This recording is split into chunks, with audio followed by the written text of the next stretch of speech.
So expectations ఎలా ఉన్నాయంటారు?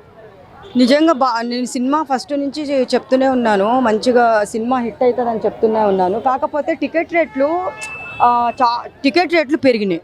ఇప్పుడు సామాన్య ప్రజలు టికెట్ రేట్లు పెంచితే పాపము ఒక్క ఫ్యామిలీ సినిమా చూడాలంటే అంత రేట్ పెట్టి సినిమా చూడాలంటే 5,000, 10,000. అక్కడ టికెట్ రేట్ల కంటే లోపల తినేటివి రేట్లు ఎక్కువ ఉన్నాయి.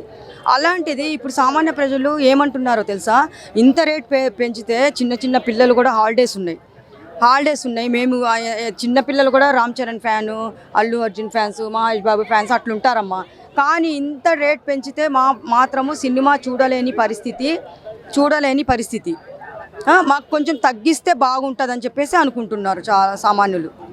అంటే ఏపీలో 1 వీక్ వరకు 5 షోలు వేసుకునేటట్టు పర్మిషన్ వచ్చింది.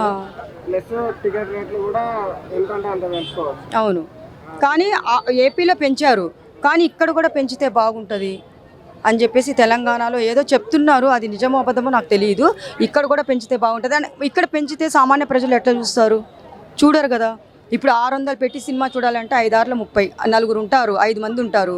మళ్ళీ టికెట్లకు 3,000, తినడానికి 2,000, 5,000 వాళ్ళు సంపాదించింది కూలి పని చేసుకొని ఏదో ఒకటి పని చేసుకొని సంపాదించిన డబ్బులు ఒక్క షో చూస్తే 5,000 ఆడ పెట్టాలి. ఎందుకంటే పెద్ద సినిమా కాబట్టి, పెద్ద సినిమా కాబట్టి, పెద్ద బడ్జెట్తో తీశారు కాబట్టి పెట్టాల్సిందే. ఆ విధంగా మరి సామాన్య ప్రజల కోసం అన్న టికెట్ రేట్లు తగ్గిస్తే బాగుంటుంది అనుకుంటున్నాను నేను. అంటే ఎప్పుడు చూసుకున్నా సరే పెద్ద మూవీస్కి అయితే టికెట్ రేట్లు చాలా వరకు పెంచేస్తున్నారు. మరి చిన్న మూవీస్ కూడా టికెట్ రేట్లు పెంచవచ్చు కదా. చిన్న మూవీస్కి ఎందుకు అంటే టికెట్ రేట్లు అనేవి పెంచరు? ఇప్పుడు చిన్న మూవీస్ ఎంత పెట్టి తీస్తారు నీకు? అంటే ఇప్పుడు పెద్ద సినిమాకి ఎంత టికెట్ రేట్లు పెంచారో, మహేష్ బాబు ప్రభాస్ సినిమాకి టికెట్ రేట్లు ఓ లెవెల్లో పెంచితే చిన్న సినిమాలు కూడా పెంచాలంటున్నావు నువ్వు.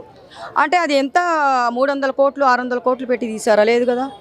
కానీ ఇది తీయొచ్చు కదా. అదంతా ప్రజల మీద ఎందుకు భారం పడాలి? చూసే వాళ్ళ మీద ఎందుకు భారం పడాలి? అది సినిమా. ఎంత బడ్జెట్ అయినా ప్రొడ్యూసర్ పెడతాడు, ఎన్ని కోట్లైనా పెడతాడు, చూడాలి కాబట్టి. ఇది ఎందుకంటే ఇప్పుడు రామ్ చరణ్ ఏమన్నా చిన్న హీరోనా? కాదు కదా. ఆయన సినిమాకి తగ్గట్టు వాళ్ళు బడ్జెట్ పెడతారు. కానీ వీళ్ళు ఏంటంటే ఒకవేళ ఇప్పుడు గేమ్ చేంజరు ఫ్లాప్ అయిందని చెప్పేసి ఇదన్నా హిట్ అవ్వాలని చెప్పేసి వీళ్ళు సినిమా కొంచెం లేట్ చేశారు. లేటెస్ట్గా రిలీజ్ చేస్తున్నారు. జూన్ 6వ తేదీ లేటెస్ట్గా హిట్ అవ్వాలి, బంపర్ హిట్ అవ్వాలని చెప్పేసి కోరుకుంటున్నారు. జూన్ 4కి తెలుసు నాకు. నువ్వు చెప్పాల్సిన అవసరం లేదు. ఎందుకంటే మార్చి 27 నుంచి మనం మాట్లాడుకుంటున్నాము. జూన్ 4వ తేదీ సినిమా రిలీజ్ అని తెలుసు. 10 రోజుల నుంచి అదే వాగుతున్నాను. జూన్ 4 అని చూపిస్తూనే ఉన్నా. జూన్ 4వ తేదీ ఫిక్స్ అయిపోయారు, రిలీజ్ అవుతుంది. సూపర్ డూపర్ హిట్ కావాలి, బంపర్ హిట్ అవ్వాలని కోరుకుంటున్నాను. ఎందుకంటే దాంట్లో స్పోర్ట్స్ అన్నీ చూపించారు కాబట్టి ప్రతి ఒక్కరికి నచ్చాలని కోరుకుంటున్నాను నేను. ఎందుకు సెట్ కాదు? ఆమె పక్కన రామ్ చరణ్ పక్కన ఎవరి పక్కనైనా సరే శ్రీదేవి కూతురు సెట్ అయిపోతుంది. ఎందుకంటే తల్లికి తగ్గ కూతురు అనిపించుకుంది ఈ సినిమాలో. కానీ వాళ్ళిద్దరు కాంబినేషన్లో జగదేక వీరుడు అతిలోక సుందరి పార్ట్ 2 తీస్తే బాగుంటుంది అని అనిపిస్తుంది నాకు. ఎందుకంటే ఇద్దరు సెట్ అయిపోయారు. ఎన్టీఆర్ పక్కన కూడా బాగుంది సినిమా. మాత్రము సూపర్ హిట్ అవ్వాలని కోరుకుంటున్నాను. అంటే కలెక్షన్ పరంగా అందరూ అదే అడుగుతున్నారు. పుష్ప 2 బ్రేక్ చేస్తుందా, బాహుబలి 2 బ్రేక్ చేస్తుందా అని చెప్పేసి అడుగుతున్నారు. అంత బ్రేక్ చేయకుండా కానీ వాళ్ళు పెట్టిన డబ్బు కంటే కొంచెము లాభం వచ్చినా పర్వాలేదు. నా అంచనా ప్రకారం ఒక 1000 కోట్లు అని అనుకుంటున్నా. అంతే. 1,00,000 కోట్లు అని నేను చెప్పనమ్మా. 1000 కోట్లు అంతకంటే వాళ్ళు పెట్టిన దానికంటే ఎక్కువ వచ్చినా పర్వాలేదు. కానీ పుష్ప 2 బాహుబలి మాత్రం బ్రేక్ అయితే చేయదు.